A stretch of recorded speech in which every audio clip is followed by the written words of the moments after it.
All right, well, let's get started here today. Good afternoon, everyone, and welcome to the Juniper webinar titled From Stability to Savings, the Juniper Approach to Reducing Falls Among Older Adults. It's really good to have you all here. I'm Sarah Blonigan, the Juniper Network Director here at Trellis, and I'm your moderator for today's session. And before we get started, let's just go over a few housekeeping items just to make sure that our time together, it's a little bit shorter, goes smoothly. So to focus and minimize distractions, we did disable the chat feature for this session. Instead, please use the Q&A feature. So if you hover down at the bottom of your Zoom screen, you can see Q&A. And you can use this to submit your questions at any point during the presentation, and we'll see those populate. We may answer those questions throughout as they are relevant to the topic at hand. And we also have some time set aside at the end of our meeting today for a Q&A session, and we'll address those questions, as many as we can at that time. And questions or comments are welcome. Your input is really important to us as we go through this webinar today. So let's get started and spend the next hour or so exploring the tangible benefits and cost savings of our programs through Juniper and how they offer healthcare, those cost savings. Let's also understand their potential through the lens of community-based organizations, the Juniper Network or the Community Care Hub, and recognize broader implications on healthcare, the systems around healthcare, and policies that impact healthcare. Our speakers today, we have a panel, and our speakers today are experts in their fields. We have Dr. Ali Shirvani-Mahdavi, Dr. Craig Solid, and Mark Cullen. And each of these individuals brings a lot of knowledge and experience on healthcare cost savings, the effectiveness of the evidence-based programming offered through the Juniper network of providers, and the role of an organized network of community-based organizations in healthcare delivery. And to understand the tangible benefits and healthcare cost savings of the Juniper Fall Prevention programs, we are going to take some time first to set the stage for a conversation. And to do this, we'll dive into the detailed analysis of our Juniper white paper. It's the analysis of fall rates, associated costs, and the evidence-based effectiveness of the programs. And Dr. Craig Solid will be our next speaker and review these items in the analysis. And this white paper or the analysis, it provides the foundation for our discussion today. And you can see in the chat the link to the white paper. A little bit of history of our relationship with Dr. Craig Solid. So Craig and Trellis, we've collaborated over the past few years, and Craig and team conducted research and analysis to highlight the value of our programs and services, fall prevention and chronic disease self-management. And this last year, we updated our white paper in partnership with Craig, and we co-authored the Juniper white paper titled Cost Savings Associated with Preventing Falls in Older Minnesotans. And this paper demonstrates the value of these programs and the mode of delivery to the healthcare system. So again, you can go to the chat to access the link to the white paper. There's also a one-page overview and an executive summary in addition to that link. Now, please help me in welcoming Dr. Craig Solid. Craig is a renowned expert in healthcare analytics and outcomes research, and his focus is about the quality of the impact of healthcare and quantifying that quality and those healthcare interventions on patient outcomes and costs. And this makes Craig an invaluable asset in understanding the effectiveness of our programs offered at Juniper. And Craig has co-authored over 60 peer-reviewed articles in publications such as Health Affairs and JAMA Internal Medicine. And as the owner of and principal of Solid Research Group. Craig has his clients, and they've included Medtronic, Optum, Boston Scientific, University of Minnesota, and NYU, just to name a few. So please help me in welcoming Craig. Thank you very much, Sarah. I really appreciate it. I'm here to talk a little more detail of the white paper itself, the work that went into it, and also the results that it showed. Go ahead and go to the next slide. Thanks. So those who are familiar with Juniper and Juniper's partner organizations well know the benefits that their programs have for their participants and the older adults in Minnesota. They all can talk about examples where individuals felt better, moved better, were more confident in their physical fitness, had higher levels of socialization. But we began this journey to produce this white paper really in some ways as an effort to really quantify some of these benefits. We knew that there was a lot of evidence out there on not only the burden of falls, both in terms of cost but also in terms of morbidity and quality of life. But also there's a good amount of information out there on the benefits of fall prevention classes and the benefits that they provide. So we wanted to really take a deep dive into can we quantify the benefits? Can we put monetary value on them? And how would we do that given the variety of populations and settings in which these have been studied? So the way that we did this is really a two-step process. The first step was a literature review. We wanted to gather as much information as we could, not only on what is the prevalence of falls and the occurrence of them and what happens to individuals, also the cost of those falls. How is that quantified? Whether they go to the emergency department, whether they go to the hospital, or whether they don't do anything. How is that quantified in the research that's been done so far? Where do those estimates come from? And how can we use those to better understand the costs associated with falls for patients, providers, and payers alike?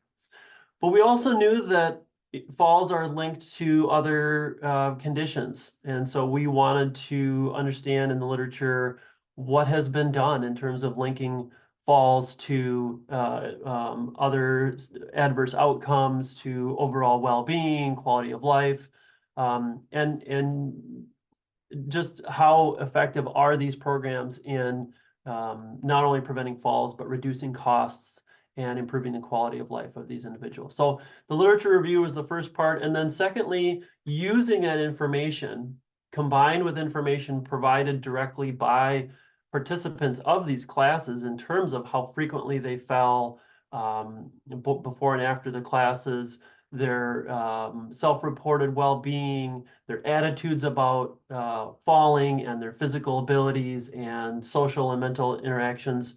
How could we use that to try and quantify in some way the monetary components of falls and fall prevention in this population? So I think the next slide begins to look at the results of the literature review. There's quite a bit of information out there for anyone who's familiar with this literature.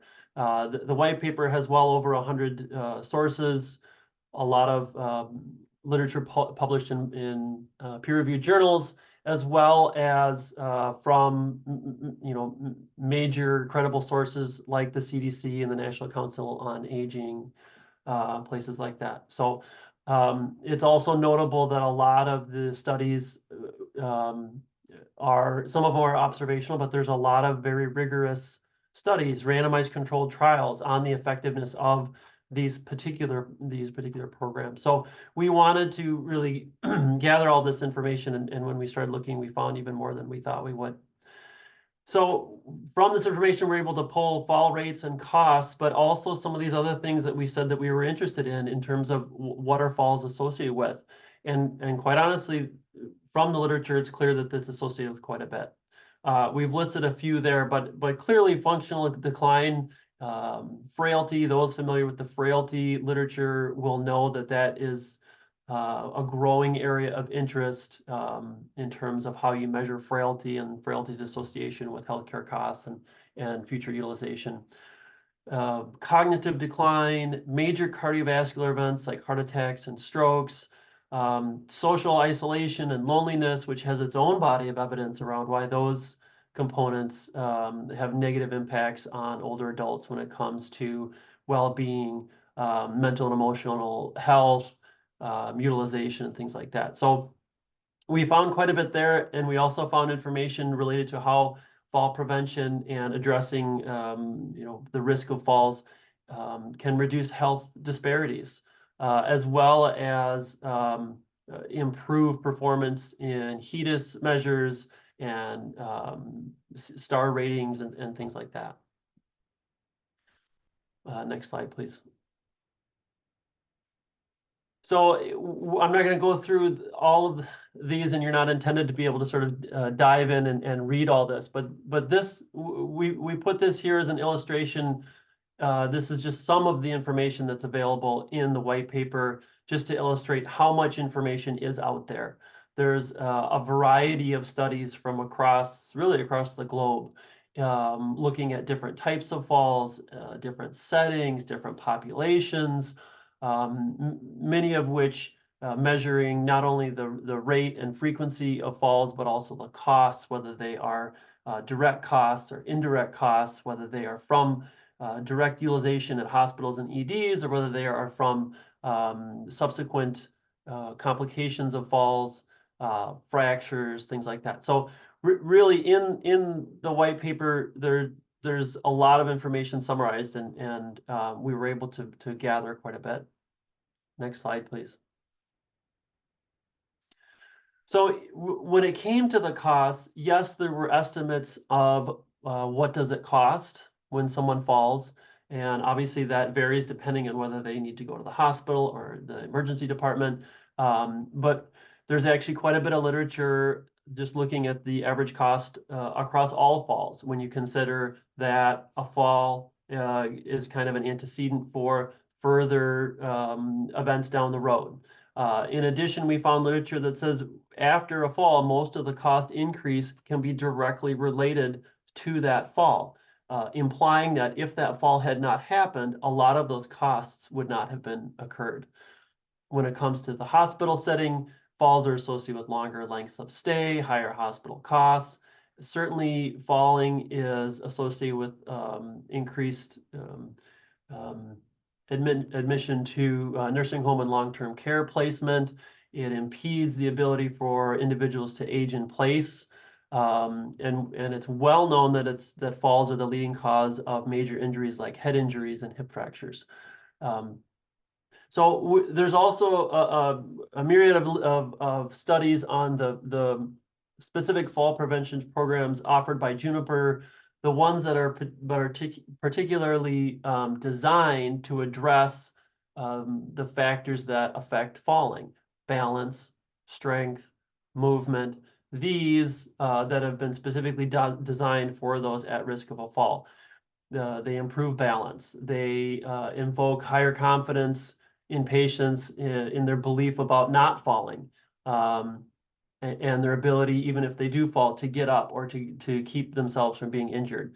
It improves physical functioning for obvious reasons, and clearly reduces falls, resulting in lower medical costs. Studies that have previously attempted to estimate the ROI have typically reported a positive return on investment. So the literature is thorough, and when it comes to the effectiveness of these programs. Next slide, please. So using that information, we then queried the data that was provided by Juniper participants who self-reported falls both before and after class participation, and also commented on their own well-being, level of confidence, and their ability to prevent falls, social interactions, general health, and things like that. So Using that data, we were able to calculate the percent of individuals who fell before and after the class that they took across the different classes that are offered.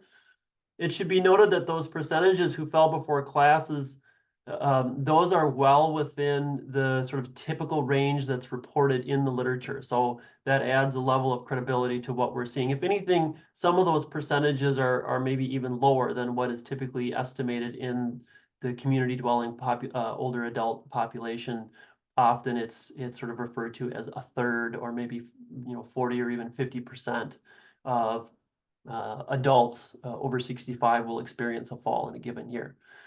So just from the self-reported falls of those who attended these classes, we can see a significant decline in the percent who fell from before to after. And using that information and the information we gathered from the literature search, we could apply different combinations of costs associated with falls and therefore cost savings or cost avoidance from reducing those falls. We did our best to explore different combinations and different estimates of the cost of falls, incorporating estimates of the percentage of falls that result in the need for medical attention or for hospitalization, things like that, in an attempt to be as accurate as possible. And when we did that, we can see on the next slide that regardless of how we did that, across all of the classes, we found a significant cost savings associated with these programs through the cost avoidance of reducing falls. So regardless of the program and regardless of the methods and the cost estimates that we used to estimate, we found significant cost savings. Additionally, we also analyzed the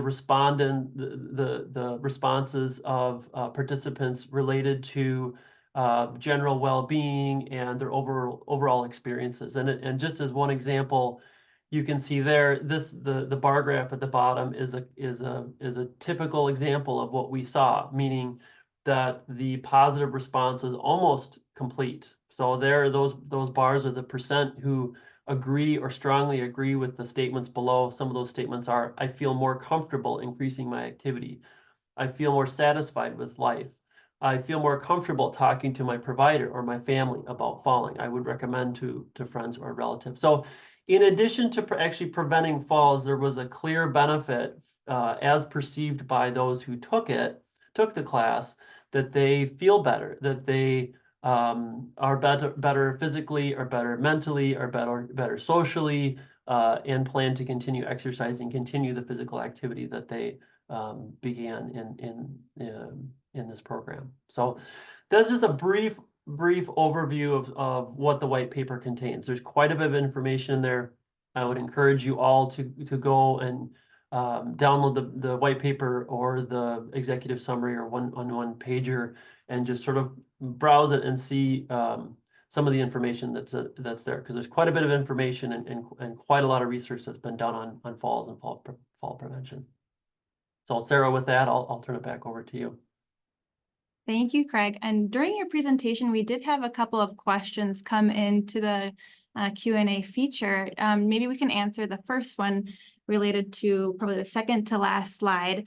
Thank you, Julie Schweitzer, for asking this question. What period passed after Juniper classes when new fall rates were determined? So that's a data collection question. That is an excellent question. These and Mark may have to correct me here, but the pre-survey was taken prior to beginning the class, and the post-survey was taken after they had taken a certain number of classes within the current session, and I can't remember exactly what that was. Is that right, Mark? That's right. Generally on the last session date. So it's really how many falls have you had during the time period of the class. So the classes have different lengths. Some are 6 weeks, some are 8 weeks, some are 24 weeks. And so it's in that period. Thank you. Thanks, Craig, for going over. I know that was it was so brief for the amount of information that is in in the white paper and the executive summary. But let's move into kind of the heart of the webinar, the panel discussion. I know that overview provided the foundation of our discussion, but let's hear from our panelists. And before we dive into the questions, I'd like to introduce the panelists a little bit with more detail. So again, we have Dr. Craig Solid, Craig, who just shared with us the insightful findings of the analysis. Thank you again, Craig. And next we have Dr. Ali Shirvani-Mahdavi.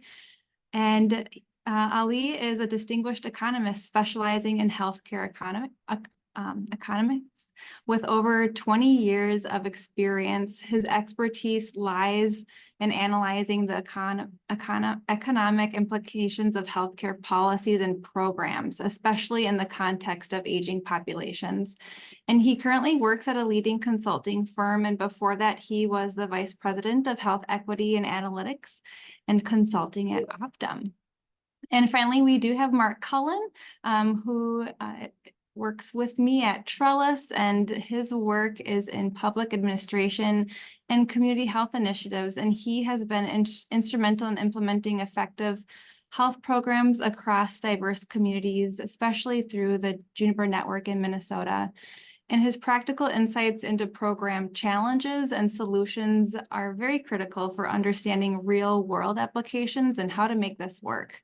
Mark is key in merging healthcare and social care to better serve our population in Minnesota and to improve their health and well-being, and to also shape strategies for both Trellis and Juniper in line with our team's vision and important vision of our community partners.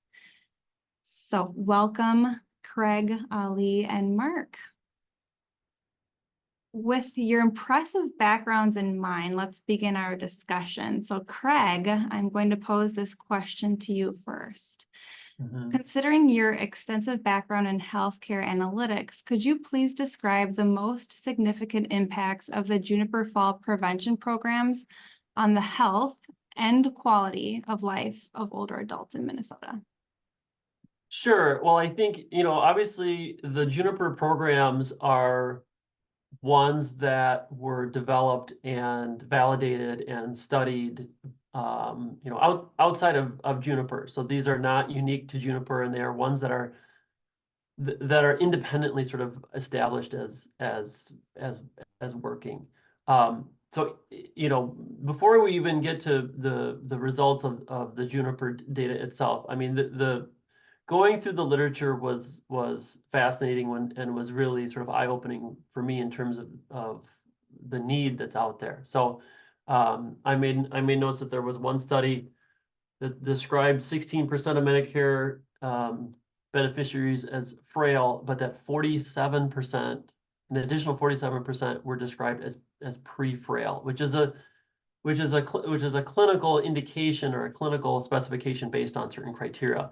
But it really reflects that, half have some level of physical decline that is sort of progressing towards frailty. And there are other studies that have demonstrated that frailty and especially in pre-frailty stages can be reversed. It can be the indications of frailty and pre-frailty can be worked on and can be improved. So really, one of the big takeaways for me was the huge need. And when you think about the association with all the other sort of components, cognitive decline and social isolation, all these other things. I think the sheer reduction in fall prevention, even though, self-reported data, I think that's significant. And I think that the fact that regardless of what estimates were used to quantify the cost savings of those fall reductions, the savings were significant. I think also we just showed one of those bar graphs in terms of the respondents' reactions to the class, but across the classes and across the questions, there are significant improvements in self-reported general health, significant improvements in self-rated well-being, significant reductions in self-rated fear of falling, and significantly positive responses. And I made notes related to they socialize more They're more able to manage stress, and they're more able to continue daily activities. All of these things that across the healthcare spectrum people have been talking about in terms of holistic care, caring for the whole patient, improving quality of life, not just within a siloed setting, but across the continuum of care. It really seems to touch quite a few of these areas. So I think, to answer your question, the biggest impact is sort of the holistic nature of it and how it touches all these different components. Thank you, Craig. And just to follow up, knowing that the evidence in the analysis is based on self-reported, pre-survey and post-survey, can you compare kind of from your experiences and findings, the strength of the evidence? Yeah, I think really the compelling component here is that what we observed in the self-reported data very much aligns with what others have seen in randomized controlled trials of these programs and in observational data that isn't self-reported. So there are times where self-reported data can be somewhat less than reliable. Some of that relates to how well they can remember, blanking on the term.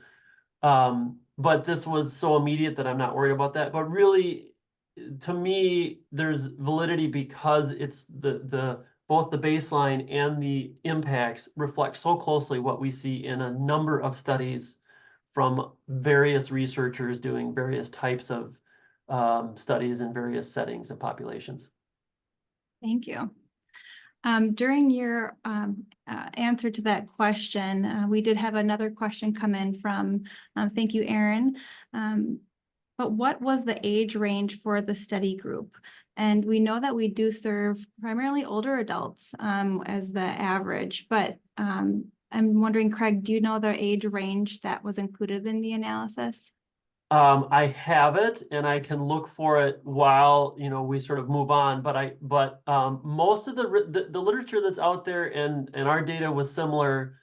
And I'm trying to do two things at once here by finding that and answering your question, which I shouldn't do. But a lot of the literature is 65 and older, but some of it is sort of 50 and older. And I'll check what the age range was, but the questioner is right. Older adults is somewhat vague, but a lot of the research is either 65 and older or 50 and older. But I'll check on that. Thank you. I can chime in and say that last year the average age was 74 for participants in our programs. And the programs are open to individuals just considered older than 18, correct? 18 or older. Great. Thanks for checking in on that, Craig. I'm going to turn to Lee from an economic perspective.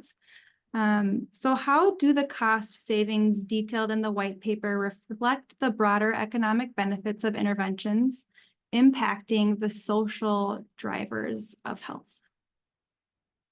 Thank you for that. So we did an analysis of the relationship between fall prevention and social determinants of health alongside of what Craig did. And similar to what Craig found, like social isolation, housing security, food security, transportation security actually was one of the biggest things that we found really impacted the rate of fall, right? People, especially in Minnesota, people who don't have transportation security tend to fall more often just because they go outside and they fall on ice while they're chasing the bus. And so there's a significant amount of correlation between social determinants of health and rate of fall. And all of those are very much predictable. We did that at Optum when we were working on relationships between SDOH and different health factors, not just fall prevention, but diabetes, et cetera, which is some of the other programs that Juniper has. So the economic impacts are significant, right? When somebody falls, the outcomes of that fall reverberate, right? There is the utilization increase, there is the ER increase, there is the admission increase, there's the readmission increase. There is nursing home usage increase. There's just so much economic impact associated with falls, and which are so predictable in a lot of ways because of exactly what Craig was talking about, because of the literature that is out there saying the impact of um, falls on outcomes. And most importantly, what happens after somebody falls uh, is that they do become more socially isolated. They do become more vulnerable. They do become more impacted by other health factors.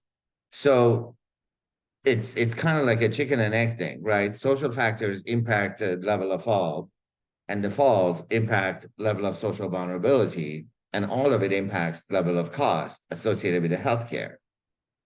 So if you can prevent one fall, if you can create that scenario where somebody has the resources to reduce their fall prevention, it really has huge implications. And I think one of the things that Juniper brings into the table that is probably under, represented in the data is the social connection in the classes. It connects people to other people. It connects, so it reduces social isolation, which again, it reduces some of the stuff that goes into creating the fall stuff in the first place. So it's a much more holistic way of thinking about um, how to reduce falls. And not only that, but obviously Trellis and Juniper provide other services too. So not only are they connected to fall prevention classes, they're also connected to other classes that will help them in other areas, and it connects them to people. And I think it's again, it's the holistic nature of it that makes it very effective, and it really does reduce significant amount of healthcare costs. Thank you, Ellie. I heard a lot of, other potential outcomes landing in the ER, skilled nursing facility, and these are predictable. And if a fall isn't prevented, knowing that social isolation or a chronic condition could impact the fall, even after the fall, we hear that an individual is left to be more vulnerable and more socially isolated. And knowing that in the classes for Juniper, it's that social connection with other individuals going through the same experience of wanting to prevent falls and feeling I'm not alone in this, and talking about something that somebody may not have been able to connect with with somebody else in their life, but seeing the person next to them and experiencing a similar path and taking charge of their preventing their fall. And So also sharing experiences, right? I think one of the big things that always happens is that whether it's before the fall, somebody has experienced the fall, somebody is going through the exercise for the first time. I think sharing experiences and sharing best practices about how to prevent falls and reducing isolation, that all helps. But I think I want to just emphasize one other thing. The data that we looked at also looked at other social, factors, housing, transportation, food. And all of those are things that can be addressed. All of those things that you can connect those individuals who are in the classes to the resources that they may need in order to reduce their risk of falling. So it's more about, again, the holistic nature of connecting people to the resources that they need in order to reduce falls. Thank you. And I'm hearing that holistic connection and this next question. So, and that impact on the individual, right? You mentioned an increase in utilization for ER or skilled nursing facility, but can you elaborate a little bit more on the long-term financial implications these savings or these impacts might have for the healthcare system, one, and second, the payers? So I can start on that, and Mark, please chime in because you work on that. So there are like a number of factors, right? An ER visit costs at a minimum $2,000 per visit. a 3-day admission, 60-day admission, 30-day admission, et cetera, all add to it. In general speaking, anytime you reduce any kind of utilization for whatever reason, the payers are going to love you for it. The providers might not because they make money off it, but the payers are always looking for a way to reduce utilization costs. And so the economic impacts of there are significant. The biggest problem has always been when it comes to these kind of analysis is showing the value, right? Doing the right analysis that says this person didn't fall, hence it didn't cost them that much.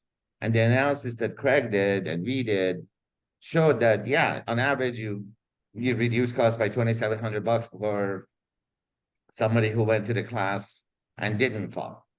That's significant. If you multiply that by, in Medicare Advantage, you have 55 million members who are out there. Not all of them are going to fall, but the money that can be saved is significant. The other piece of it that also is valuable to payers, especially, is around quality improvement. So fall prevention is one of the STARS measures that is notoriously hard to improve. And a STAR measure, improving a STAR measure from 3 to 4 can have significant value depending on where the plan is. So in STARS measures, you get a 5%, bonus if you get 4 stars.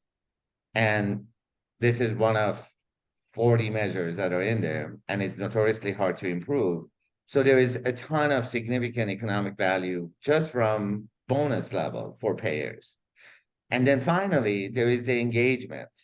If you're engaging your retention, your acquisition, if you're engaging your members, if you're engaging your population through providing these kind of programs, your acquisition and retention rates increase.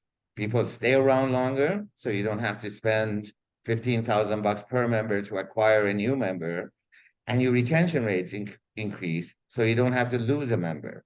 So there is just like at least 3 layers of economic, and then there is obviously the long-term medical costs associated with falls.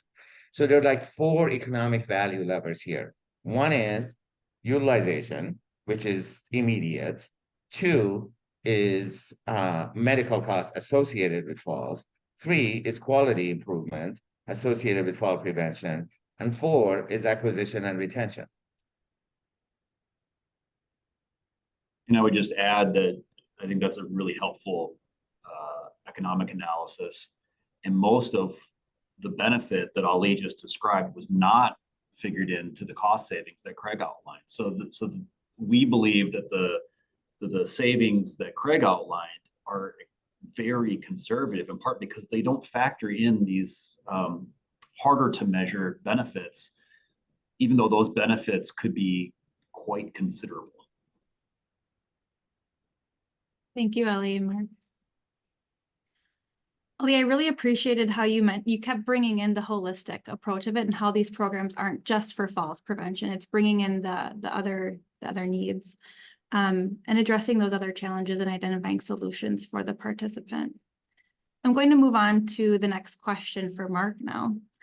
So Mark, with your experience in working closely with these programs and the network in which we scale these programs, what were some key challenges faced while implementing these programs and how were they overcome?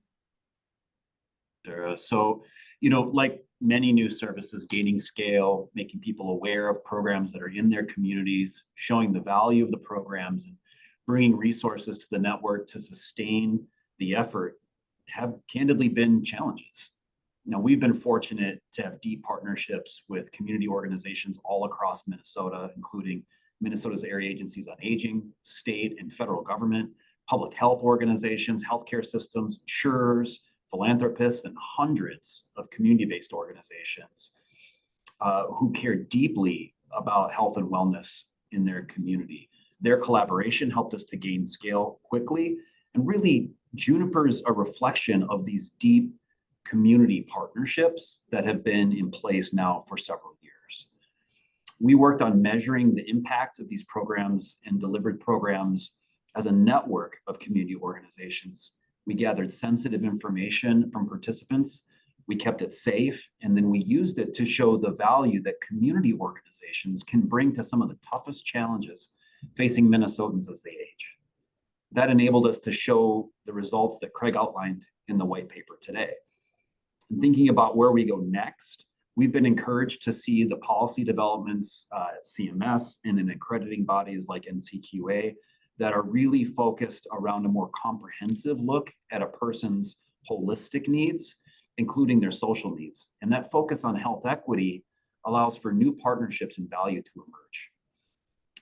Doing this work in a healthcare context, though, creates new layers of administration and compliance for community organizations. And this has been one of the trickier parts, right? There exists today all across the country, and certainly in Minnesota, one of the best nonprofit environments in the country, a network and an infrastructure to deliver social services. But to deliver those social services in a healthcare context is really it's a different thing, it's a new thing. Now, to be clear, many social service organizations are very sophisticated, and they do inspiring work with too few resources. But many other community-based organizations are simply too small to carry the kind of infrastructure that's necessary to hold a business relationship with an insurance company or a healthcare provider. Now, this limitation is not a reflection of a poor quality of service. It's simply a reflection that the infrastructure that's necessary to hold those relationships hasn't been relevant until now. And that's what makes now so exciting. Here, I'm drawing a distinction between the important charitable contributions that our state's payers and healthcare providers make in their communities all the time, right? And those investments from a philanthropic standpoint are really important to the functioning and the health of our state's nonprofit sector. What I'm trying to highlight here is the need for really a business relationship that's intended to drive healthcare outcomes and financial outcomes for all the parties involved.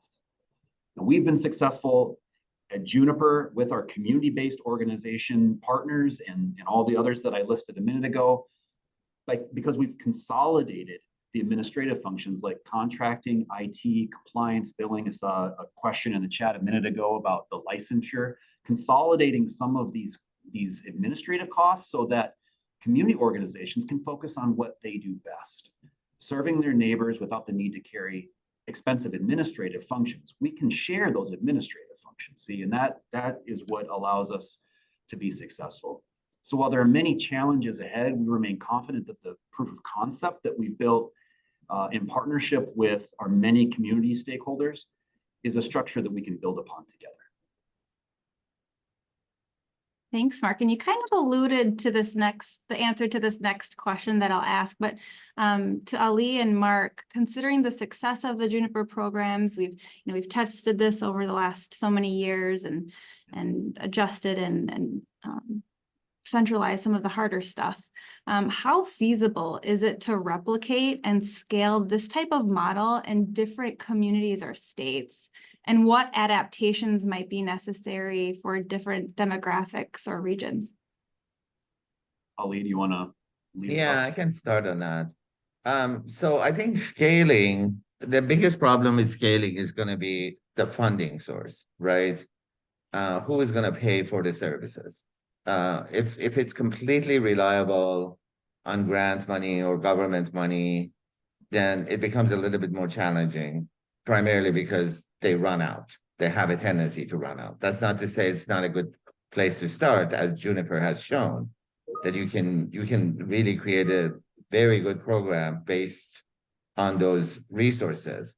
I think the scaling will happen because there is value in the services that payers will pay for. And once you get into that business of, payers saying, yes, there is a lot of value in the programs that you provide, and around those 4 areas that I mentioned, quality, utilization, medical costs, and acquisition and retention, that is where the loop needs to happen. That's where the connection needs to happen in order for this to become scalable, is to create, you use analytics, to use value propositions, to create the dynamics that for the payers to say, hey, we will support these programs because we get value from it. And once you do that, then it becomes really scalable. Then you can go anywhere. Then you can do anytime. There's just, again, you have Medicare Advantage is the fastest growing, most lucrative by far healthcare program in the country. And if you can show value around fall prevention to payers, this can become very scalable. But to do that, you need to connect the analytics to the value proposition, to the data around the people, and to the programs. And that is doable because Juniper has already done it. It's just a matter of connecting that dot to the payer side of things and for them to see the value of it so that they start funding it so that it becomes scalable and it doesn't become completely dependent on grant money or government money or money from sources that are not necessarily stable. And that's how it becomes scalable. Yeah, there are 16 different revenue sources that fund Juniper today. And I think part of the way we've been successful is by braiding those revenue sources, government grants, individual contributions, philanthropy, and all the rest, into a network model that allows lots of different kinds of organizations to play in the same space. This kind of structure, the Administration for Community Living and CDC have named this kind of a structure a community care hub. And this kind of hub concept is central to how CMS and the Biden administration are thinking about addressing social determinants of health. In fact, the community care hub is referenced in the president's recently released social determinants playbook as the third pillar in the president's plan to address these issues. So we know that we're not the only ones thinking about these questions. We're trying to put forward a model that's been translated in the community to show that it really is possible, not just because it's in a playbook, but because it's in real life in our communities.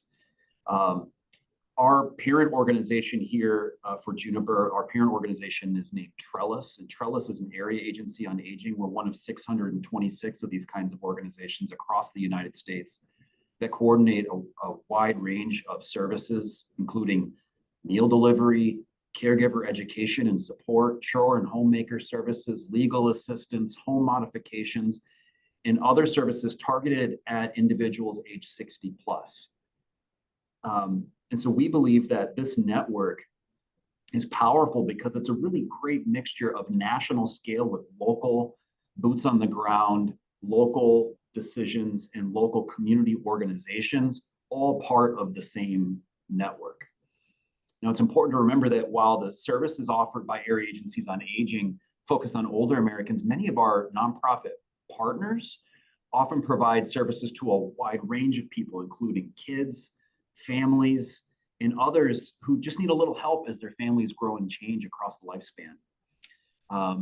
Now, last, I'd like to say that our view is that social care based in community settings should complement clinical care and care coordination services. These interventions should be viewed as a part of a whole model of care, not a substitution for one another. If we do this well, we think that the result translates into significant cost savings. Last week on Friday, I spent some time totaling our year-end numbers for 2023. So in 2023, we saw 1,974 Minnesotans complete any of the 5 fall prevention programs in the Juniper menu. Those people went through any of our 234 class series offered in 2023. And the savings, based on what Craig shared earlier, the savings from their participation totaled $8.8 million. The savings follow the same conservative methodology that Craig outlined today.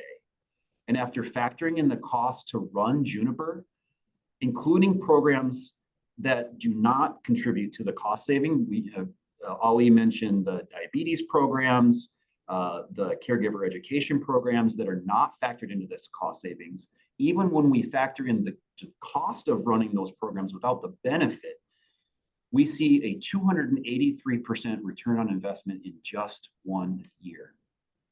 Expanding on this effort is important to help control costs in healthcare and to help people live healthier and more productive lives. We're thrilled by these results, and we think that this is just the start of the kind of integration between healthcare and social care that can really make a difference in the cost of healthcare in the United States. Thank you, Mark and Ali. There is a really great question. It kind of seems like this person knew the next question for our panelists as well, but thank you, Julie. So the comment, this seems so sensible and important. What are the primary barriers to this right now? What are ways to overcome these barriers? Leading into this kind of question for everyone on this panel, how can the insights from our programs here at Juniper inform healthcare policies, strategies, particularly in integrating community-based services into mainstream healthcare provision for older adults?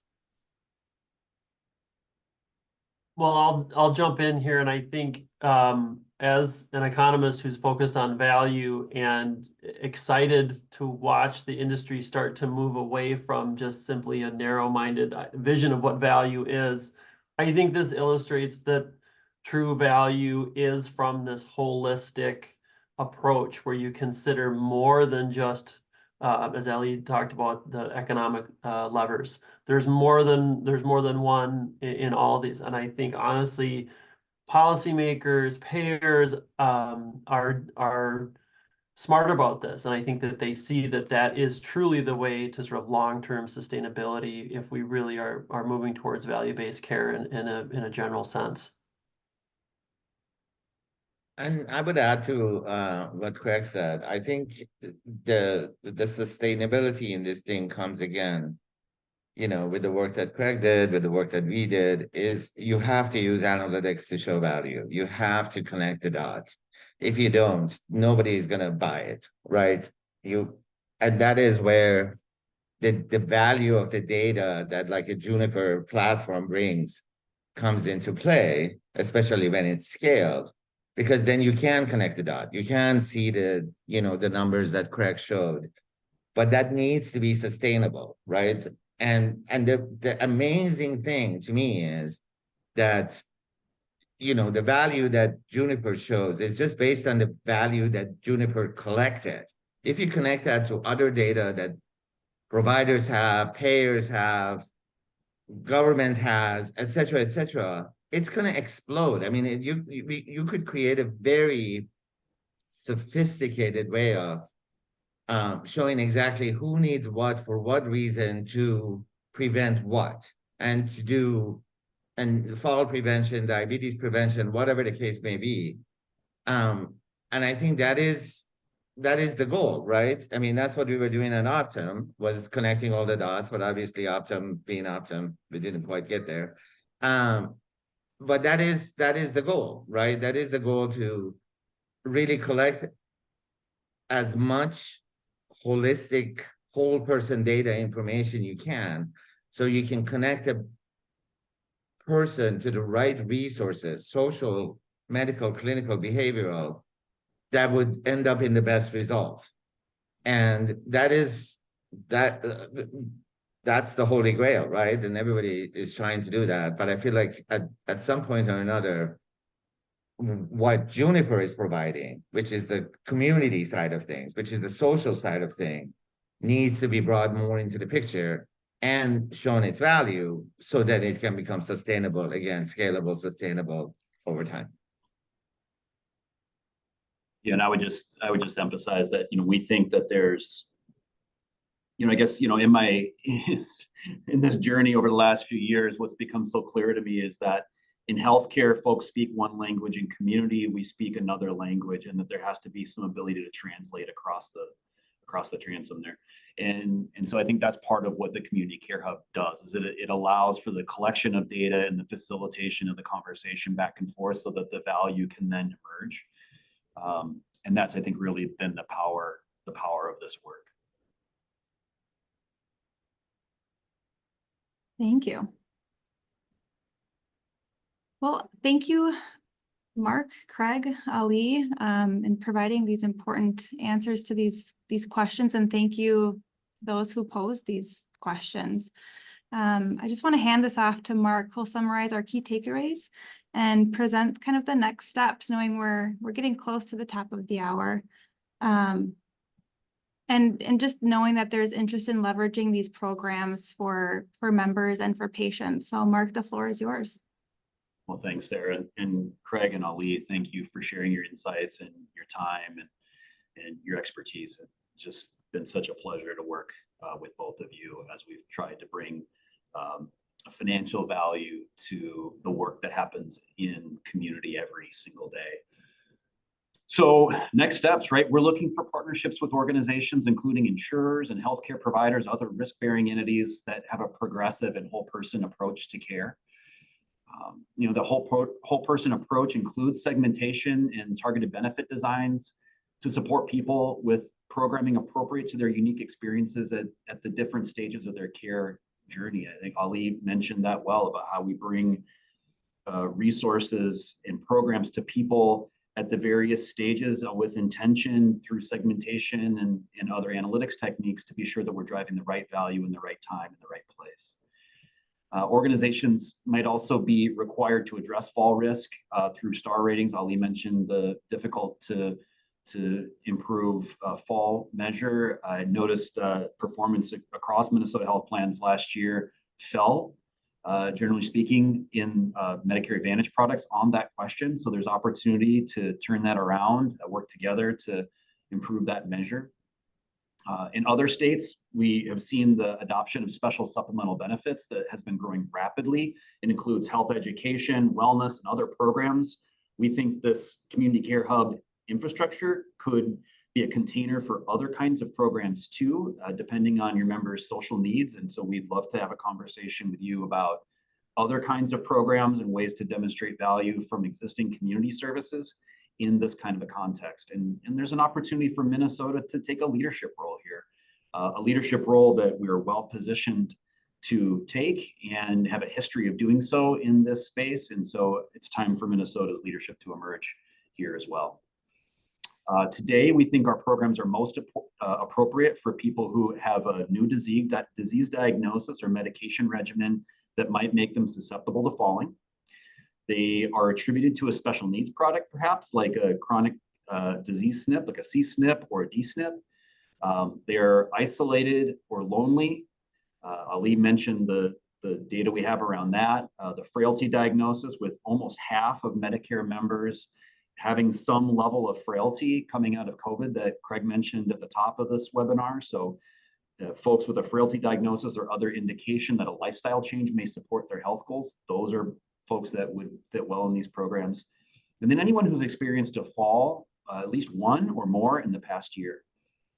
I would love to have a conversation with you to discuss how we might think about these programs, both around fall prevention and in a broader context, and very glad to have that conversation whenever it makes the best sense for you. Rachel will drop my contact information in the chat. It's also on the last slide here of our presentation today. And I look forward to having a conversation with you about how we can better serve our neighbors all across Minnesota.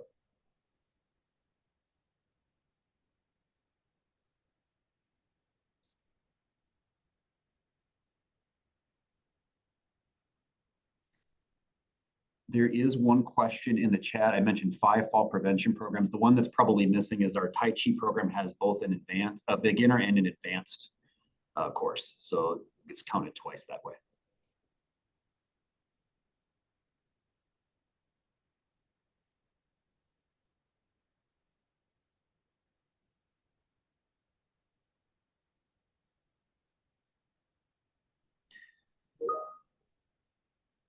All right.